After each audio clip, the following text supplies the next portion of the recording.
Imagine this. A young businessman is determined to conquer New York, but to do so, he needs connections with the city's most powerful and dangerous people.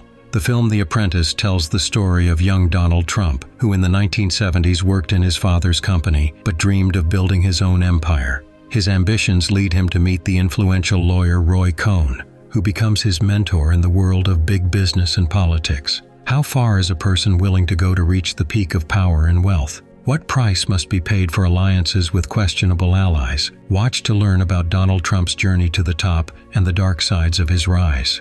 In 1973, young Donald Trump takes his girlfriend to an exclusive club, accessible only to the local elite. As he explains who's who in the room, he catches the attention of the notorious lawyer Roy Cohn. Cohn rose to fame during the espionage trials, playing a key role in securing the death penalty for the Rosenbergs, who were accused of passing secret information to the Soviet Union.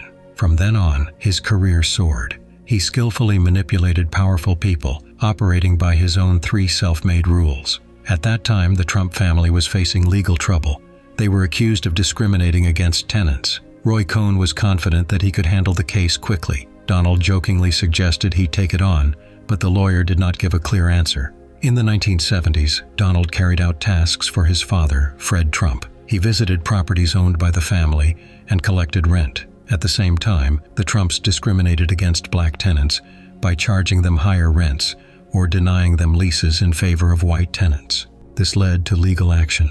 Donald was unhappy with the situation. He planned to renovate a hotel near Grand Central Station, but he was told that he needed to resolve the lawsuit first. Additionally, family issues added to the pressure. His older brother Freddie was working as a pilot, which disappointed their father. As a result, Freddie turned to drinking, and Donald had to look after him instead of focusing on business. Realizing that only Roy Cohn could help him with the lawsuit, Trump went to a restaurant where Cohn was dining and insisted that he take his case. Cohn agreed, but first made Donald take a shot of vodka with him. Trump did not drink alcohol, but agreed for the sake of securing the influential lawyer's help. Roy saw potential in young Trump and began teaching him the rules of business. Using his methods, he managed to have the charges against the Trump family dropped. Cohn had dirt on many powerful figures and knew how to use it to his advantage. After that, he continued mentoring Donald, teaching him how to dress properly, handle the press, and respond to provocative questions. Cohn refused to take a fee, instead offering friendship, which Trump eagerly accepted. One evening, Donald was at an exclusive club when he noticed security refusing entry to 3 women. He spoke on their behalf and they were let in. Among them was the model Ivana, who immediately caught his attention. Donald paid for her and her friends dinner and later drove them home. Ivana was charmed by his generosity, but at the time she was planning to marry her boyfriend. However, she valued financial security, so she did not rush to reject Donald completely. Meanwhile, Roy Cohn threw a lavish party at his mansion, where he informed Trump that he had arranged a meeting for him with influential figures in the real estate industry. This was a crucial opportunity to negotiate the renovation of the hotel near Grand Central Station. At the meeting, Donald made a serious mistake. He promised that the mayor would lower taxes for everyone in the construction business. However, he had no agreement with the mayor, so he had to turn to Cohn for help. Donald's father, Fred Trump, was skeptical about all his real estate ventures. However, Donald was persistent and had no intention of stopping halfway. When discussions about the hotel renovation began, Roy Cohn intervened and the decision was made in Donald Trump's favor. Afterward, the lawyer invited him to his office and showed him recording equipment. He secretly taped conversations with his guests, using them to gain valuable information. One of these recordings allowed Trump to secure approval for the hotel redevelopment. Realizing that he now had an advantage, Donald called Ivana and invited her to meet. However, she replied that she was traveling to Aspen on business. Trump followed her there, impressing her with his persistence and generosity. Ivana gradually forgot about her fiancé and started an affair with Donald. His career was on the rise. Trump took on the challenge of revitalizing neglected areas of New York, working to improve the city's landscape. The media began actively covering his work. Donald decided to marry Ivana and consulted Roy about it. Cohn insisted on a prenuptial agreement. Trump agreed, but when the document was presented to Ivana, she was disappointed and almost ended the relationship. Donald chased after her and offered to amend some clauses. In the end, she accepted his proposal. After the wedding, Trump worked even harder. He met with the new mayor of New York to discuss real estate issues, but the mayor was reluctant to cooperate. Roy Cohn was also present at the meeting, but Donald did not let him speak, asserting his independence. After the mayor's refusal, Trump openly criticized him in the media, shaping public opinion against him. Ivana also tried to participate in her husband's business. At home, she gave him advice, and in public, she claimed to work alongside him. Donald entrusted her with designing his new buildings. During this time, Donald's older brother, Freddie, was going through a difficult period. One day, he visited Donald's home and brought gifts for his nephew.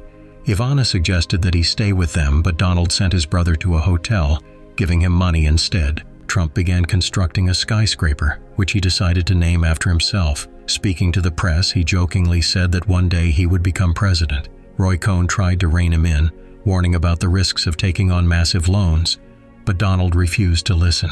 He continued investing heavily in Atlantic City, dreaming of turning it into the next Las Vegas. Due to his exhausting work schedule and the use of stimulants, Trump started experiencing health issues. He began gaining weight, which frustrated him. One day, while Trump and Cohn were in Atlantic City, Donald received a call from his mother informing him of Freddie's death. He returned to New York to say goodbye to his brother. The loss deeply affected him, but he did not allow himself to show emotions. Soon after, the grand opening of Trump Tower took place. Roy Cohn was present at the event, but things were not going well for him. Law enforcement had started investigating him. Moreover, a close friend of his had fallen ill, and Roy asked Donald to help find a good facility for treatment. Trump agreed to accommodate Cohn's friend in one of his hotels.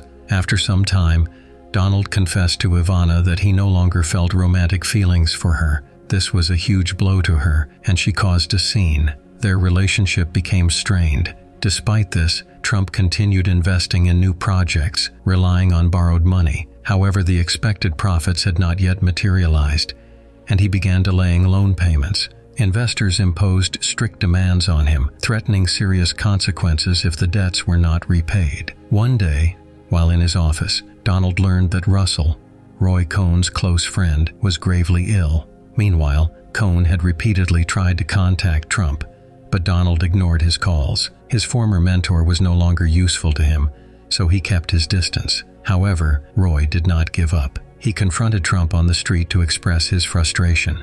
It turned out that Russell had been evicted from the hotel after complaints from guests who were displeased with his appearance.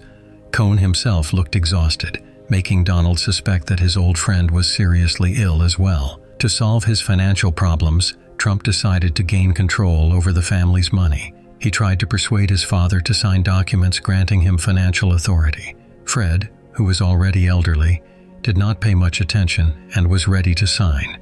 However, when Donald's mother noticed the situation, she was outraged and forbade her husband from signing anything. Trump was left with nothing.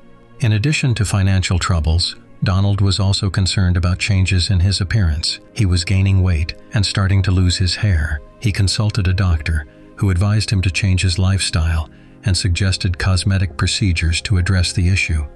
Meanwhile, Roy Cohn gave an interview on television.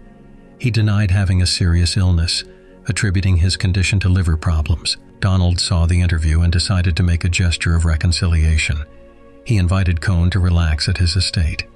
When Roy arrived, Trump presented him with an expensive gift, elegant cufflinks. However, during dinner it was revealed that they were just cheap imitations. Donald had no intention of spending a significant amount on his former ally.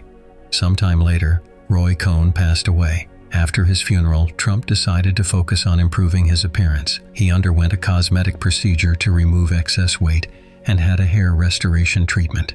Returning to work, Donald invited a journalist to write a book about him. However, he refused to discuss his childhood, instead eagerly sharing his 3 main life rules, which, according to him, led him to success. Trump had big plans, not just for business but for the future of the country.